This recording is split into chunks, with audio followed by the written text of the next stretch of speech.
Hello everybody. तो चलो एक फिर से शुरुआत कर रहे हैं हम लोग किस चीज़ की। अच्छा, जो हम मॉडल्स पे बात कर रहे थे उसकी एक वीडियो आज हम अपलोड कर चुके हैं। आज शाम को हम इस वीडियो को भी अपलोड कर देंगे क्योंकि 15 तारीख को 11th और 12th वालों का एग्जाम है। 15 अक्टूबर को 11th और 12th के एग्जाम्स हैं और उनकी ग्रामर के कुछ कंसेप्ट हम यहाँ तैयार कर रहे हैं। जैसे कि आप लोग यहाँ पे देख सकते हो, जैसे यहाँ लिखा हुआ है articles, some any, much many, little few, all both, all whole. इन सभी को हम बहुत छोटे रूप में, मैं डिटेल में नहीं पढ़ाने वाला इनको, क्योंकि मुझे ये इतने सारे पूरे के पूरे टॉपिक आपको लगभग 1 या 1.5 घंटे में कवर कराने हैं। वो क्यों कवर कराना चाह रहा हूं? क्योंकि आपके अब 5 या 6 दिन बचे हुए हैं किस चीज के लिए, एग्जाम के लिए। और जैसे ही एग्जाम आपका पास में आएगा आप इसको रेगुलर बेस पे देखते जाएं। आप ये समझ ले कि 1.5 घंटे में आपको इसको कवर करना ही है। इससे हो क्या जाएगा कि आप इस चीज का फायदा उठा सकेंगे। जब चीजें रहेंगी तब आपको याद आता रहेगा। अब इस चीज का ध्यान रखेंगे कि कौन कौन सी चीजें हमें कवर करनी है। सबसे पहले हमें आर्टिकल कवर करना है, फिर some any, much many, little few. आप इस बात का ध्यान रखेंगे इनमें से ही क्वेश्चन आते हैं। एज इट इज क्वेश्चन आए या ना आए, लेकिन इससे अलग क्वेश्चन, बिल्कुल मिलते जुलते क्वेश्चन आएंगे, बस कंसेप्ट वही रहेगा, क्वेश्चन अकेले बदल जाएंगे। एक और चीज, जो सबसे ज्यादा इंपॉर्टेंट क्वेश्चन होंगे उनको मैं आपको बताते जाऊंगा कि ये क्वेश्चन आएगा, ये वाला क्वेश्चन पे आप ज्यादा ध्यान रखेंगे।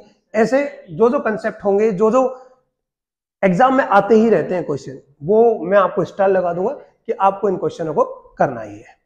तो चलो अपन शुरुआत करते हैं एक एक करके। मैं इस पे एक फोटो ले लेता हूं ताकि मैं वो देखता रहूंगा कि मुझे क्या क्या कराना है। चलिए रुक जाइए 1 मिनट, रुकना मत।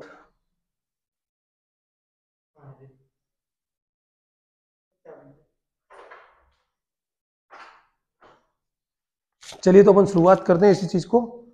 जैसे हम शुरुआत कर रहे हैं आर्टिकल से, और फिर से मैं आप लोगों को बता दूं कि मैं बड़े शॉर्ट रूप में आपको क्वेश्चन कराने की कोशिश करूंगा, ज्यादा लॉन्ग रूप में नहीं करूंगा।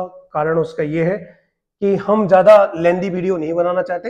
हाँ, डिटेल में मैं इस बारे में डिस्कस करूंगा, लेकिन अभी नहीं। जब आपके एग्जाम खत्म हो जाएंगे तब एक एक, जैसे सम एनी पे 10 या 15 मिनट की वीडियोस बनाएंगे, मच मैनी पे अलग से बनाएंगे। लेकिन अभी आपके एग्जाम्स पास में, आप 1-1.5 घंटे में ही सारे टॉपिक कवर कर सकें, क्योंकि इतना टाइम भी नहीं है कि आपको इंग्लिश को ही अकेला टाइम देते रहो। आपके कुछ एग्जाम्स आगे भी आ रहे हैं, तो आपको इस चीज का थोड़ा सा ध्यान रखना है। बड़े आराम से हम इसको बताते जाएंगे। चलो सबसे पहले हम शुरू करते हैं आर्टिकल से। आर्टिकल 2 प्रकार के रहेंगे। कौन कौन से? एक तो होता है डेफिनेट आर्टिकल और एक होता है इनडेफिनेट आर्टिकल। अब ये 2 प्रकार के आर्टिकल रहेंगे। हमें इतना डिस्कस नहीं करना है कौन सा डेफिनेट रहेगा, कौन सा इनडेफिनेट रहेगा, क्यों डेफिनेट रहेगा और क्यों इनडेफिनेट रहेगा। मैं आपको डायरेक्ट उस चीज को बताने की कोशिश करूंगा कि कैसे हम लोगों को ये पहचान के चलना है। और ध्यान रखना, बहुत से बहुत मैं 8 या 10 क्वेश्चन ही लिखूंगा, ताकि आपको, और उनके सामने कंसेप्ट भी लिखते जाऊंगा कि ऐसा क्यों हुआ। तो आप इस चीज का थोड़ा सा ध्यान रखेंगे। जैसे कि 2 प्रकार के आर्टिकल हुए, एक होता है ए और एन, और एक हो गया द। इनको अलग अलग नाम दिया जाता है। एक को दिया जाता है डेफिनेट आर्टिकल और एक को दिया जाता है इनडेफिनेट आर्टिकल। मैं आपको पढ़ाते समय कुछ अलग तरीके से पढ़ाने की कोशिश करूंगा। आप समझने की कोशिश करना कि मैं कहना क्या चाहता हूं। आप इस बात का ध्यान रखेंगे कि ए और एन का मैं यहां पर केवल एक मतलब निकाल के चल रहा हूं। ए और एन का मतलब होता है एक। जब हम एक की बात करेंगे तो ए और एन की बात करेंगे। और यहां पर आप, ज्यादातर लोग पढ़ाते हैं कि दा को फेमस के रूप में देखा जाता है। जो भी चीजें फेमस होती हैं उसके आगे दा लगाते हैं। मैं ऐसा नहीं कहूंगा कि केवल फेमस चीजों को ही आगे दा लगाएंगे, क्योंकि आप क्या क्या याद रख पाओगे कौन कौन सी चीजें फेमस होती हैं। उस चीज को नहीं रखना है। आपको ये याद रखना है कि मैं बात करूंगा यहां एकमात्र की। एकमात्र का मतलब क्या होता है? एकमात्र का मतलब ये होता है कि सर ए और एन यानी एक होने को तो ये बहुत सारे हैं, लेकिन अभी एक की बात कर रहे हैं। लेकिन यहां एकमात्र का मतलब क्या है? इसका मतलब ये है कि पूरी दुनिया में ही एक है। जब पूरी दुनिया में ही एक की बात करेंगे तो हम दा का यूज करेंगे, और जब केवल एक की बात करेंगे तो ए और एन का यूज करेंगे।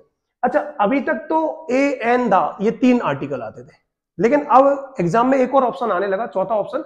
क्या, कौन सा ऑप्शन आने लगा? या तो वो 0 आर्टिकल दे देता है, या फिर वो क्रॉस बना के दे देता है। इसका मतलब क्या है कि इसमें तीनों आर्टिकल का यूज नहीं होगा, वो ये चीजें बना के देता है। अब कब आर्टिकल का यूज होगा, कब आर्टिकल का यूज नहीं होगा, वो मैं आपको धीमे धीमे पढ़ाते जाता हूं। आप इस चीज का ध्यान रखना, ऐसी बहुत सी जगह आएंगी जब तीनों आर्टिकल का यूज नहीं होगा, आप ध्यान रख के चलेंगे। अच्छा, सबसे पहली बात, आर्टिकल लगेगा कहां, आप सबसे पहली इस चीज को थोड़ा सा ध्यान रख के चलेंगे, और मैं जल्दी में बता रहा हूं। आर्टिकल लगता है सर नाउन के पहले। किसके पहले आएगा? नाउन के पहले। नाउन के पहले ही आर्टिकल लगाया जाता है। यदि नाउन नहीं है तो आर्टिकल नहीं लगेगा, यदि नाउन नहीं है तो। यदि नाउन है तो ही आर्टिकल लगेगा, और यदि नाउन नहीं है तो कोई आर्टिकल नहीं लगेगा। तो आपको उस बात को ध्यान रखना है कि कब आर्टिकल लगेगा, कब नहीं लगेगा। अच्छा, नाउन पे भी ध्यान रखेंगे कि नाउन कैसे पहचानेंगे कि ये नाउन है भी या नहीं है।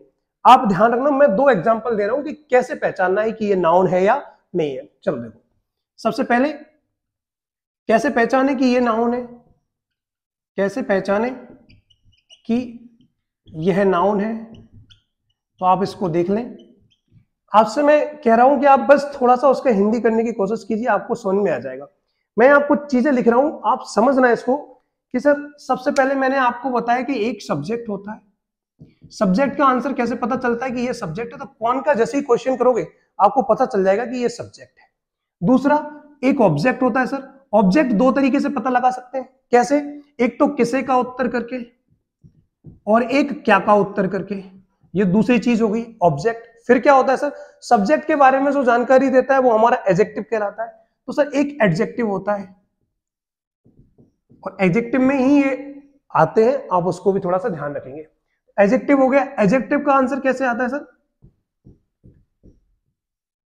कैसा? इसका क्वेश्चन करते हैं तो एडजेक्टिव का आंसर आता है। और फिर मैंने कहा आपका एडवर्ब होता है। एक एडवर्ब होता है जो वर्ब की जानकारी देता है। वो कैसे पता चलाएंगे? तो मैंने कहा कहां का क्वेश्चन मिल जाए तो एडवर्ब है, कब का क्वेश्चन मिल जाए तो एडवर्ब है, कहां मिल गया, कब मिल गया और कैसे, ये चीजें मिल जाए तो ये एडवर्ब है। अच्छा, एडवर्ब भी बहुत प्रकार के होते हैं, लेकिन अभी इतना डिस्कस करना मैं नहीं चाहता हूं। जैसे कि यदि मैं कहूं कि ये प्लेस बता रहा है, कहां जगह बता रहा है, तो ये हो जाएगा एडवर्ब ऑफ प्लेस। ये टाइम बता रहा है तो ये हो जाएगा एडवर्ब ऑफ टाइम, और ये मैनर बता रहा है तो ये हो जाएगा एडवर्ब ऑफ मैनर। इतने ज्यादा हमें डिस्कस नहीं करना है, हमें केवल ये ध्यान रखना है कि कौन सी नाउन है और कौन सी नाउन नहीं है। चलो आ जाओ, मैं आपको ये 2 एग्जांपल दे रहा हूं, आपको समझना है कि कौन सी नाउन है और कौन सी नहीं है। जैसे मैंने यहाँ पहला एग्जांपल दिया कि आई एम गोइंग टू और डैश स्कूल, ये क्वेश्चन हो गया। I am going to a school. और दूसरा क्वेश्चन क्या आया? I want to purchase dash school. अब आप इसको थोड़ा सा ध्यान रखना, आपको समझ में आ जाएगा कि ये किसका काम कर रहा है। मैं आपसे कहूं कि आप क्या करें, नाउन को पहचाने। तो नाउन को पहचानने के 2 ही तरीके होते हैं। कैसे? यहां ये मैंने कहा नाउन को पहचानने के 2 ही तरीके। यदि वो शुरुआत में कोई सी नाउन होगी तो वो कौन का आंसर देगी, और यदि लास्ट में नाउन होगी तो क्या का आंसर देगी। ये कंफर्म है। यदि आप नाउन पहचानना चाहते हैं तो क्वेश्चन में आपको ये पूछना पड़ेगा। अब यहां लिखा हुआ है I am going to school, मैं स्कूल जा रहा हूं। कौन स्कूल जा रहा है? तो कौन का उत्तर मिला, इसका मतलब ये नाउन हो गया मैं।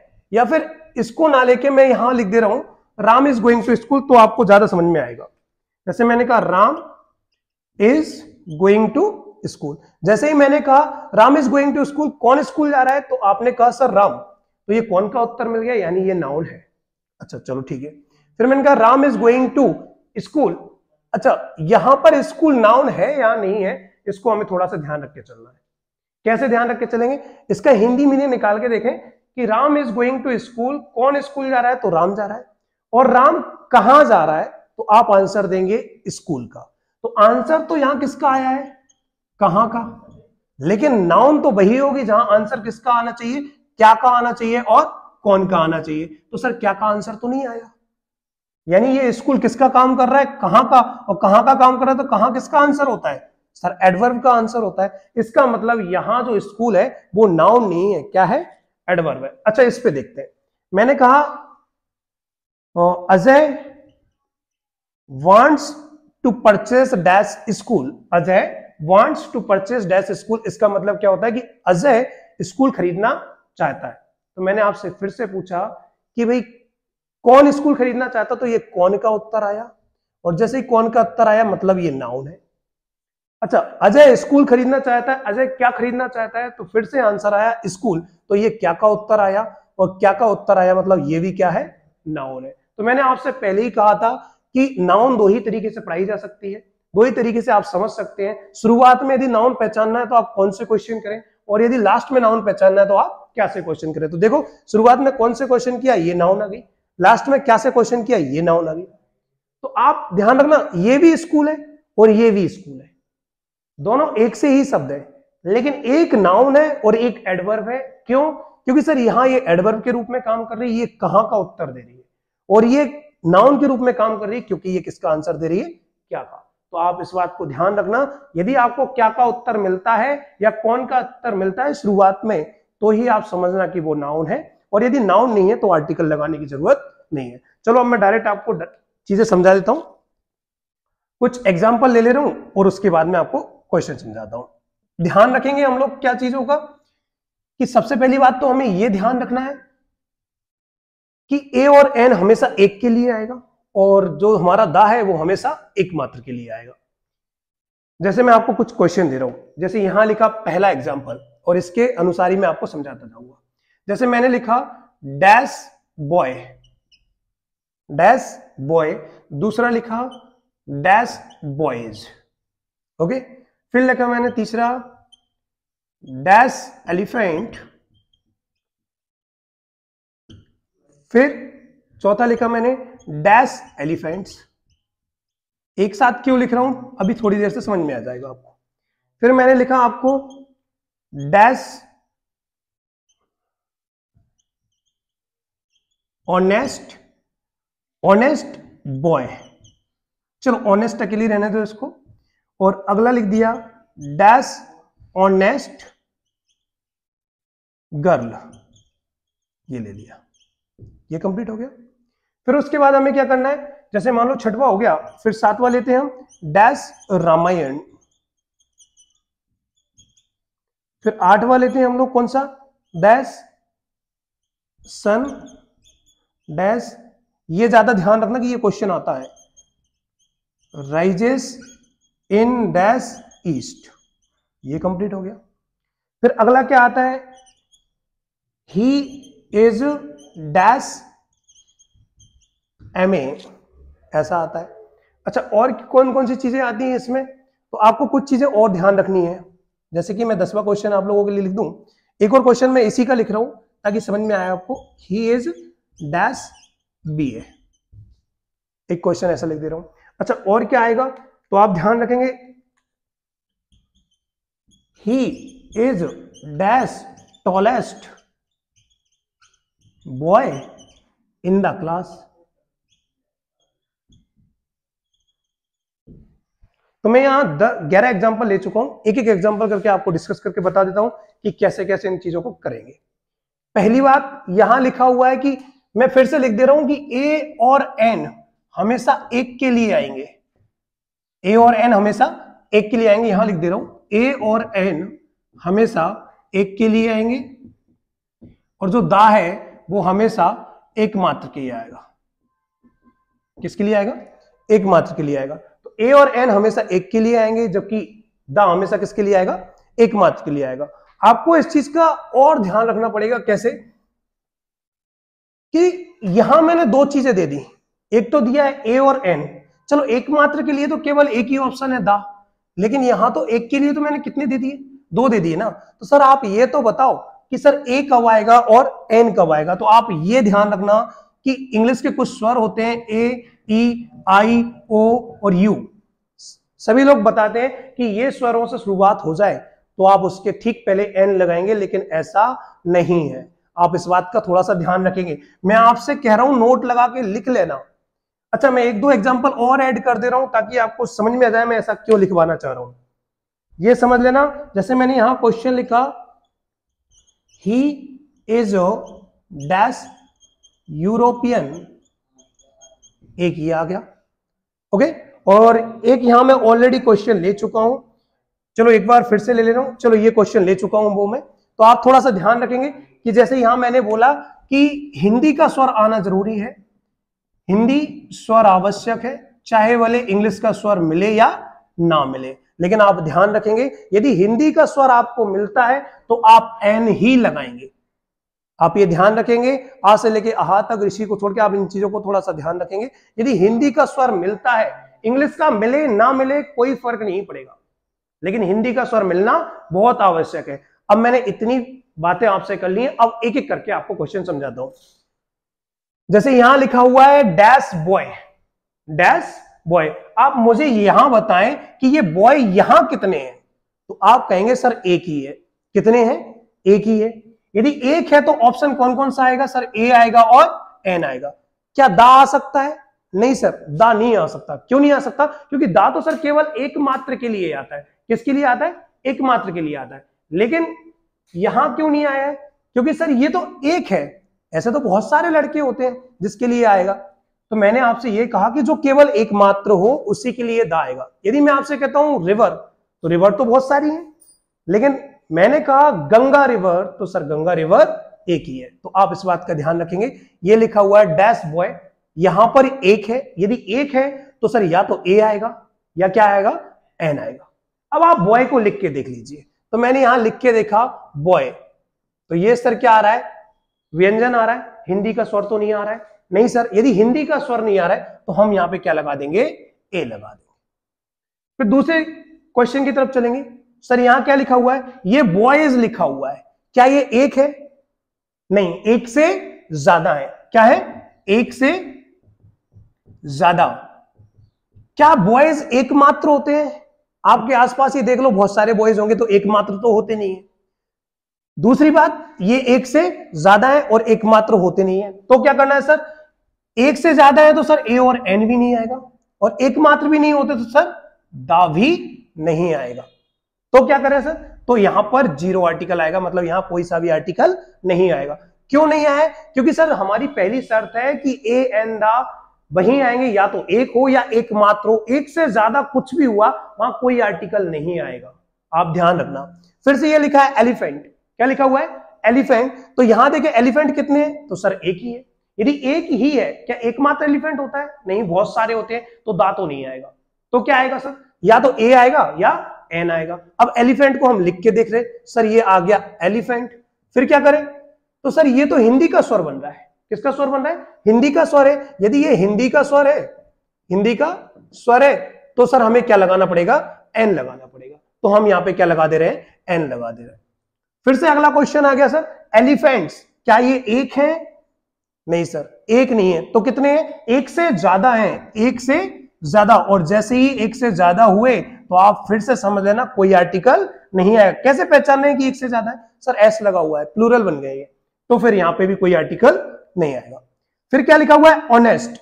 यहां क्या लिखा हुआ है? ऑनेस्ट। अब इस बात को थोड़ा सा ध्यान रखना, ये लिखा है ऑनेस्ट। आप कहोगे सर ये ऑनेस्ट हिंदी में बोले तो इसको ऐसा लिखा जाता है। कैसा लिखा जाता है? ऐसा लिखा जाता है। लेकिन यहां देखें, क्या हमें यहां इंग्लिश का स्वर नजर आ रहा है? ए, ई, आई, ओ, यू, क्या शुरुआत में ये नजर आ रहे हैं? सभी लोग कहते हैं ए, ई, आई, ओ, यू मिल जाए तो आप एन लगाना। क्या यहां पे नजर आ रहा है? नहीं आ रहा ना। तो मैं वही कह रहा हूं आपसे कि इंग्लिश के स्वर मिले, एक तो इसको, और एक और नीचे क्वेश्चन दिया गया है, एक ये वाला क्वेश्चन, इसको थोड़ा सा ध्यान देना। पहले मैं इसी क्वेश्चन को करा दूंगा। तो यह ध्यान रखना कि यहां हिंदी का स्वर नहीं है, सॉरी इंग्लिश का स्वर नहीं है, लेकिन किसका स्वर है? हिंदी का स्वर है। तो हम यहां क्या लगा देंगे? एन लगा देंगे। लेकिन यहां देखें, ही इज डैश यूरोपियन, यहां इंग्लिश का स्वर है। यहां किसका स्वर है? इंग्लिश का। अब इस यूरोपियन को मैं यहां लिख रहा हूं, यूरोपियन। अब आप मुझे यह बताएं कि यहां इंग्लिश का स्वर होने के बावजूद भी यहां एन नहीं आएगा। क्यों नहीं आएगा? क्योंकि सर यहां व्यंजन आ रहा है हिंदी का। तो मैं आपसे वही कहना चाह रहा हूं कि यहां जब हिंदी का स्वर मिले तो ही एन लगाना है, हिंदी का स्वर नहीं मिलेगा तो हमें एन नहीं लगाना है। तो वही चीज सर यहां क्या आ जाएगा? ए आ जाएगा। अगली बात समझ में आपको? तो यहां कौन सी जगह? यहां हिंदी इंग्लिश का स्वर ना होने के बावजूद भी एन आया, और जहां इंग्लिश का स्वर होने के बावजूद भी ए आया। कारण उसका बस इतना है कि हमें इंग्लिश के स्वर पे ज्यादा ध्यान नहीं देना है, हमें इस बात पे ध्यान देना है कि हिंदी का स्वर मिल रहा है या नहीं मिल रहा है। अच्छा, एक और चीज, यहां ऑनेस्ट आएगा या नहीं आएगा, इस पे भी हम ध्यान दे लें। बिल्कुल नहीं आएगा सर, यहां कुछ भी नहीं आएगा। अब क्यों नहीं आएगा वो भी ध्यान रख ले, क्योंकि सर ऑनेस्ट यहां पे क्या दिया गया, कोई नाउन नहीं दी गई। मान लो मैं यहां इतना सा भी क्वेश्चन कर दूं, ही इज, ऐसा भी कर दूं डैश, तो भी सर इसके आगे क्या नहीं आएगा, कोई आर्टिकल नहीं आएगा। क्यों? क्योंकि सर ये तो ऑनेस्ट जो है वो एडजेक्टिव का आंसर दे रहा है। किसका आंसर दे रहा है? एडजेक्टिव का। कैसे पता चला? मैंने कहा ही इज ऑनेस्ट, वह ईमानदार है, तो वह कैसा है सर? ईमानदार। और कैसा किसका उत्तर आता है? एडजेक्टिव का। तो आप उस चीज को थोड़ा ध्यान रखना, यहां हम नाउन लेके नहीं चल रहे। इसके बाद जैसे ये अगले क्वेश्चन में ऑनेस्ट गर्ल है, ऑनेस्ट बॉय है, तो आर्टिकल आएगा, लेकिन केवल ये दिया है तो ये सर किसका आंसर नहीं देगा? नाउन का आंसर नहीं देगा। तो यहां ये चीजें नहीं आएंगी। फिर क्या लिखा हुआ है? डैश ऑनेस्ट गर्ल, तो यहां पर हम क्या लगा देंगे? एन ऑनेस्ट गर्ल, क्योंकि यहां नाउन हमें मिल रही है और इसको हम अभी पढ़ के आए कि इसको हॉनेस्ट नहीं पढ़ेंगे, क्या पढ़ेंगे? ऑनेस्ट पढ़ेंगे। अगले पे आए रामायण। अब आप ये बताएं रामायण कितनी होती है? मैं किताब की बात नहीं कर रहा हूं, मैं रामायण की बात कर रहा हूं। ऐसे तो इंग्लिश की किताब भी बहुत सारी होती है, बहुत सारी किताबें, बहुत सारी रामायण अवेलेबल है, लेकिन मैं आपसे ये कह रहा हूं ग्रंथ वगैरह जो होते हैं वो कितने होते हैं। तो रामायण कितनी है? तो सर एक ही रामायण है। एक है या एकमात्र है? सर एकमात्र है। तो क्या करें सर? तो यहां हम क्या लगा देंगे? दा लगा देंगे। फिर ये लिखा हुआ डैश सन, यानी सूर्य। सूर्य कितने हैं? सर एकमात्र है। अच्छा यदि एकमात्र है तो हम यहां क्या लगाएंगे? दा लगाएंगे। The sun rises in the east. आप ये बताएं पूर्व दिशाएं कितनी है? सर एकमात्र है, तो हम यहां क्या लगा देंगे? दा लगा देंगे। हरी बात समझ। फिर क्या आया? He is dash M A, तो यहां पर एम को लिख के देखेंगे तो फिर भी हिंदी का स्वर आ गया।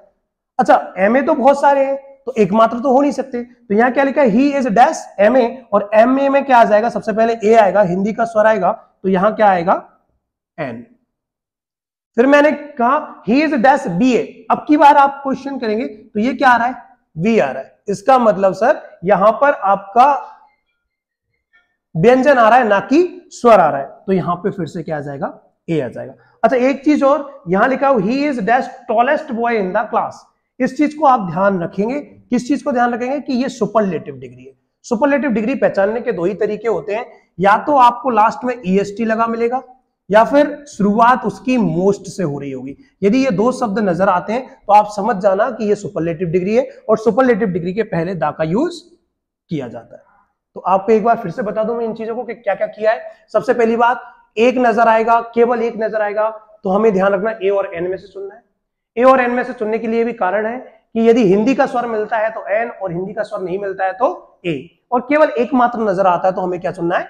दा को चुनना है। अच्छा कब कब नहीं लगेंगे वो भी ध्यान रखना। जैसे मैंने आपसे बोला एक से ज्यादा आए तो कोई आर्टिकल का यूज नहीं होगा, यदि नाउन नहीं मिलती है तो कोई आर्टिकल का यूज नहीं होगा। बाकी आप इन क्वेश्चनों को करके रखना, ज्यादा करके रखना, आपको आसानी से समझ में आ जाएगा। अब इसके बाद मैं आपको पढ़ाने वाला हूं सम और एनी, और डिटेल में यदि करना है तो आप 10 या 15 दिन रुक जाइए। मैं हर एक टॉपिक पे डीपली डिस्कस करने वाला हूं। अभी तो एग्जाम के लिए मैं थोड़ा जल्दी जल्दी कर रहा हूं। तो चलो शुरुआत करते हैं हम लोग सम और एनी से, टाइम ज्यादा खराब ना हो इसलिए मैंने पहले से इन चीजों को लिख लिया है। आपको थोड़ा जल्दी जल्दी में मैं समझा दूं कि सम का प्रयोग हम तब करेंगे जब साधारण वाक्य होगा। इसका मतलब उस टेंस में नॉट नहीं होगा, इसका मतलब उस टेंस में क्वेश्चन मार्क नहीं होगा, कोई WH नहीं होगा, तब हम किसकी बात करेंगे? सम की। और यदि टेंस में नेगेटिव नॉट नजर आता है, जैसे कि यहां लिखा हुआ ये नॉट नजर आता है, या फिर इंटेरोगेटिव का मतलब क्या हो गया सर? पीछे क्वेश्चन मार्क लगाता है, तो हम क्या करेंगे? एनी का प्रयोग करेंगे। अच्छा इसके एक दो अब बात भी है, वो भी मैं बता दूंगा कैसे। जैसे यहां लिखा हुआ I have dash sugar, I have dash sugar, आप मुझे ये बताएं कि क्या यहां पर आपको कोई नॉट नजर आ रहा है? नहीं सर यहां कोई नॉट नजर नहीं आ रहा। क्या ये इंटेरोगेटिव है? नहीं सर ये इंटेरोगेटिव नहीं है। तो यदि ये इंटेरोगेटिव भी नहीं है, नॉट भी नजर नहीं आ रहा, तो यहां किसका यूज कर देंगे हम? डायरेक्ट सम का। किसका यूज करेंगे बेटा? सम का। तो यहां क्या लिखा हुआ? आई हैव डैश शुगर, इसका मतलब आई हैव सम शुगर। फिर क्या लिखा है? Please land me dash money, क्या यहां नॉट है? नहीं। क्या यहां क्वेश्चन मार्क है? नहीं। तो हम क्या यूज करेंगे? सम। फिर क्या लिखा हुआ है? I don't have dash idea, यहां डायरेक्ट ही नजर आ रहा है, सर ये क्या है? सर ये नेगेटिव है, और यदि नेगेटिव है तो हम क्या करेंगे? नेगेटिव में हम किसका प्रयोग करेंगे? एनी का। तो I don't have any idea. फिर क्वेश्चन क्या लिखा है? Do you have dash thing to speak, do you have dash thing to speak, और पीछे क्या लिखा हुआ है? Question mark. जैसे ही क्वेश्चन मार्क नजर आता है हम डायरेक्ट क्या लगा देते हैं?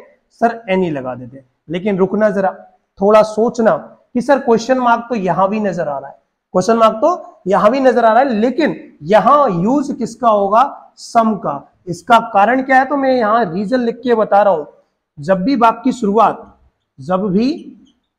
की शुरुआत विल या वुड से हो, विल या वुड से हो, तो हमेशा सम का यूज करते हैं, सम का यूज करते हैं। आप इस चीज को लिख लेना, यही चीजें हैं और इससे ज्यादा कुछ भी नहीं है। चलो अब हम बात कर रहे हैं, समैनी की बात कर चुके हैं, अब हम बात कर रहे हैं मच और मैनी की। जैसे कि समैनी में हमें कुछ चीजें याद रखनी होती हैं। सम और एनी में क्या ध्यान रखना होता है कि नेगेटिव तो नहीं आ रहा, क्वेश्चन मार्क तो नहीं आ रहा है, लेकिन मच और मैनी में ऐसा नहीं होता है। मच और मैनी में एक ही चीज ध्यान रखनी होती है कि कौन सी चीज को हम गिन पा रहे हैं और कौन सी चीज को हम नहीं गिन पा रहे हैं। अब आप ध्यान रखना, जैसे ये लिखा हुआ है, मच का प्रयोग अनकाउंटेबल नाउन के साथ किया जाता है। अनकाउंटेबल मतलब कैसा, जैसे हम गिन नहीं सकते। और मैनी का प्रयोग काउंटेबल नाउन के साथ किया जाता है। इसका मतलब क्या, जिसे हम गिन सकते हैं। तो ऐसी कौन कौन सी चीजें हैं जिसे हम गिन सकते हैं, ऐसी कौन कौन सी चीजें हैं जिसे हम नहीं गिन सकते, वो आपको थोड़ा सा ध्यान रखना। अच्छा, उसके लिए भी मैं आपको क्या बता दूं, एक ट्रिक बता देता हूं कि कैसे पहचान में आएगी कि इसको हम गिन पाएंगे और इसको हम नहीं गिन पाएंगे। उनके लिए मैंने ये एग्जांपल्स लिख रखे हैं, जैसे कि pen, book, water, sugar, milk, chair, money और रुपी। बहुत से लोगों का डाउट होता है सर इसको गिन पाएंगे या नहीं गिन पाएंगे। तो आप कुछ मत करो, सिंपली जो वर्ड आपको दिया गया है उसमें आप ऐसे ईएस लगा के देखो। ऐसे ईएस लगा के यदि उसका कुछ मीनिंग निकलता है, सही मीनिंग जो आपने सुना हो, तो वो क्या है, काउंटेबल है। और यदि नहीं निकलता है तो वो अनकाउंटेबल है। जैसे कि ये पेन लिखा है, इसमें आप क्या लगाएंगे, एस लगाएंगे, तो ये क्या बन जाएगा, पेन्स बन जाएगा। तो हमने ये भी सुना है तो ये सही है, इसका मतलब ये क्या है, ये काउंटेबल है। फिर सर क्या करें, अब इस पे लगा के देखिए, बुक लिखा है तो बुक में एस लगाया तो क्या बन गया, बुक्स। क्या सुना है आप लोगों ने, जी बिल्कुल सुना है, तो ये भी काउंटेबल है, ये भी काउंटेबल है। वाटर, आप इसमें एस लगा के देखें, वाटर्स, क्या सुना है, नहीं सर इसमें वाटर्स नहीं होता है। हालांकि कंपटीशन एग्जाम में जाओगे तो वाटर्स का मतलब पूरे समुद्र को लिया जाता है, फिर ये काउंटेबल नहीं है। सर शुगर, आप दुकान पे जाओ, किसी से बोल दो भैया 2 किलो शुगर्स दे दो, ऐसा कर सकते हो, नहीं कर सकते। यहां एस लगा के देखें तो आपने कभी नहीं सुना होगा शुगर्स, नहीं। तो सर जिसमें ऐसे ईएस लग रहा है वो काउंटेबल है, जिसमें ऐसे ईएस नहीं लग रहा है वो अनकाउंटेबल है। मिल्क, मिल्क में एस लगाएंगे तो क्या हो जाएगा, मिल्क्स। ऐसा मत करना कि आप मन से ही लगा दो कुछ भी कि नहीं ये सर हो गया, उसका मीनिंग भी निकलना चाहिए, इसका मतलब ये भी काउंटेबल नहीं है। चेयर, चेयर में आप क्या लगाओ, एस लगाओ, तो क्या हो गया सर, चेयर्स, तो सर ये काउंटेबल है। मनी, मनीष, मनीष भैया नहीं हो गए, तो सर ये क्या आ जाएगा, एस, तो मनीष ये नहीं होता है, तो आप डायरेक्ट इसको लिख देंगे कि अनकाउंटेबल है। फिर सर रुपी, रुपी में आप एस लगाएंगे तो ये क्या बन जाएगा, रुपीज, इसका मतलब सर ये काउंटेबल है। तो आप इस चीज का थोड़ा सा ध्यान रखेंगे, कौन से काउंटेबल है कौन से नहीं है। सिंपल आप ऐसे ईएस लगाकर देख लें। यहां पर आ जाए, यहां मैं फिर भी लिख चुका हूं, मच मैनी वाले प्रश्नों में सिंपल, नेगेटिव, इंटेरोगेटिव से कोई फर्क नहीं पड़ता है। बस आपको ये ध्यान रखना है कि गिन पा रहे हैं या नहीं गिन पा रहे। जैसे यहां लिखा हुआ आई हैव डैश फूड, खाने पीने वाली चीजों को कभी नहीं गिन सकते, आप इस बात का ध्यान रखेंगे। तो आई हैव डैश फूड, तो इसके लिए इसको गिन नहीं सकते, तो यहां क्या आ जाएगा, much. I have dash food यानी आई हैव मच फूड। फिर से क्या आया, आई डोंट हैव डैश मनी, मैंने अभी बताया मनी को आप गिन नहीं सकते, और यदि आप मनी को गिन नहीं सकते तो किसका यूज करेंगे, मच का। तो I don't have much money. फिर क्या आ गया, do I have dash food, वही फूड को गिन नहीं सकते, तो आप फिर से क्या लिखेंगे, मच। ये एक साथ ऐसे क्वेश्चन क्यों लिखे, इसलिए ताकि आपको यह समझ में आ जाए कि सिंपल, नेगेटिव और इंटेरोगेटिव से कोई फर्क नहीं पड़ता है। फिर क्या लिखा है, there are dash boys, there are dash boys in the class. अपन ने देखा है कि बॉयज को हम गिन सकते हैं, और गिन सकते हैं तो सर मच नहीं आएगा, क्या आएगा, मैनी आएगा। तो there are many boys in the class. फिर क्या लिखा है, I don't have dash problems, problems को भी हम गिन सकते हैं, यार वहां जाना है, ऐसा करना है, वैसा करना, तो ये प्रॉब्लम्स में आ गया, इसको भी गिन सकते हैं, आई डोंट हैव मैनी प्रॉब्लम्स।